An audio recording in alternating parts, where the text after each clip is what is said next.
ક્યારે વિચાર્યું છે કે દયાનું એક નાનકડું કામ કેટલી મોટી અસર કરી શકે છે? આજે આપણે એવી જ એક પ્રેરણાદાયક સફર પર જઈશું જે બતાવે છે કે ખરેખર દયાને કોઈ સરહદ નથી હોતી.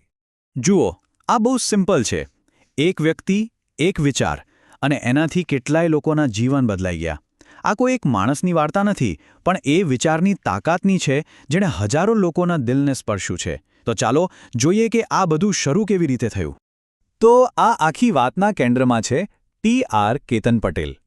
એમણે સેવાનો એક સંકલ્પ લીધો જે આજે એક બહુ મોટી ચળવળ બની ગયો છે. શરૂઆત અહીંથી જ થઈ હતી. અને જુઓ, આ કોઈ એવી તેવી ચેરિટી નથી. આનું કામ કરવાની રીત જ અલગ છે. અહીં દરેક જરૂરિયાતને ધ્યાનથી સાંભળવામાં આવે છે. જાણે કે કોઈ લાચાર વ્યક્તિ મદદ માટે અવાજ લગાવે ને, તરત જ આખું નેટવર્ક એક્ટિવ થઈ જાય છે. ચાલો એક ઉદાહરણથી સમજીએ. આ વાર્તા છે મનીષાબેનની. એમના વિશે જાણીને ખરેખર દિલ ભરાઈ આવે. એક વિધવા માતા જે પોતાના બાળકોના ભવિષ્ય માટે એકલી લડી રહી હતી. તો થયું એવું કે એમને તરત જ 25,000 રૂપિયાની આર્થિક મદદ મળી. પણ વાત ખાલી પૈસાની નહોતી. એનાથી પણ આગળ વધીને કડકડતી ઠંડી હતી તો એમના બાળકો માટે ગરમ કપડાં અને સ્વેટર પણ પહોંચાડવામાં આવ્યા. આને કહેવાય સાચી હૂંફ, ખરું ને? આ તો થઈ એક વાત.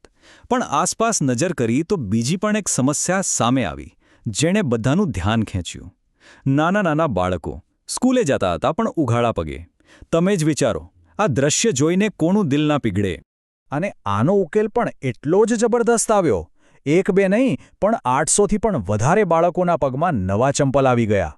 એમના ચહેરા પર જે ખુશી આવી હશે એની તો કલ્પના જ કરવાની રહે. તો આ સેવાનો પ્રવાહ ફક્ત બાળકો પૂરતો જ નહોતો. એ આગળ વધ્યો અને સમાજના એ વડીલો સુધી પહોંચ્યો જેઓ સાવ એકલા રહેતા હતા. એમના સુધી પણ મદદનો હાથ લંબાવવામાં આવ્યો.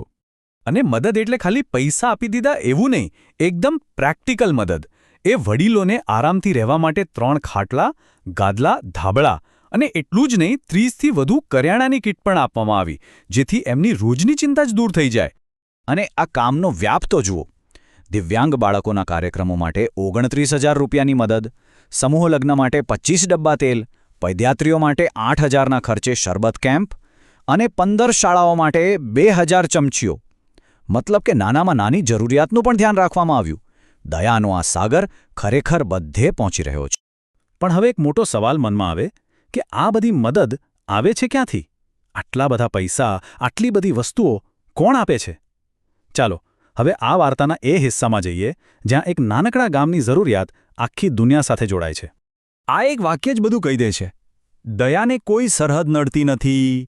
સ્થાનિક જરૂરિયાતોનો પ્રતિસાદ વિશ્વના દરેક ખૂણેથી આવે છે. અને આ જ તો આ આખી પહેલનો મૂળ મંત્ર છે. જ્યારે મદદ કરવાની ભાવના હોય ને, ત્યારે દેશ વિદેશ બધું એક થઈ જાય છે. બસ માનવતા જ દેખાય છે. અને આ જુઓ, ઓસ્ટ્રેલિયા, કેનેડા, લંડન, અમેરિકા, દુનિયાના ખૂણે ખૂણેથી લોકો મદદ કરી રહ્યા છે. અને એવું નથી કે ખાલી વિદેશથી જ. આપણા સુરત, અમદાવાદ, વડોદરાના લોકો પણ દિલ ખોલીને આ કામમાં જોડાયેલા છે. આને કહેવાય કરુણાનું ગ્લોબલ નેટવર્ક. આ ચાર્ટ બહુ સરસ રીતે બતાવે છે. એક તરફ છે આંતરરાષ્ટ્રીય દાતાઓ અને બીજી તરફ છે આપણા દેશના સ્થાનિક દાતાઓ. અને જ્યારે આ બંને સાથે મળે છે ત્યારે જ આવું મોટું પરિવર્તન શક્ય બને છે. બંનેનો સાથ બહુ જરૂરી છે. હજુ પણ એક સવાલ મનમાં રહી જાય છે કે આ બધું જોડાય છે કેવી રીતે?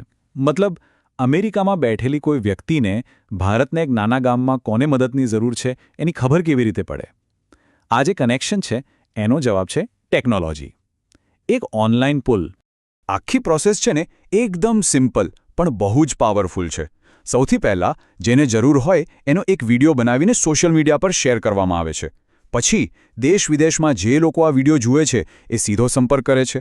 અને સૌથી બેસ્ટ વાત શું છે ખબર છે? મદદ સીધી એ વ્યક્તિ સુધી પહોંચે છે જેને એની જરૂર છે. વચ્ચે કોઈ નહીં, એકદમ ટ્રાન્સપરન્ટ. તો એક નાનકડો પ્રયાસ અને એનાથી કેટલાય ચહેરા પર સ્મિત આવી જાય છે. આજ તો છે ને ટીપે ટીપે સરોવર ભરાય. દરેક વ્યક્તિનું નાનું નાનું યોગદાન ભેગું થઈને એક બહુ મોટું પરિવર્તન લાવી રહ્યું છે. ખરેખર આજના ડિજિટલ જમાનામાં કરુણાની એક લહેર કેટલી મોટી અસર કરી શકે છે એનું આનાથી સારું ઉદાહરણ બીજું શું હોઈ શકે?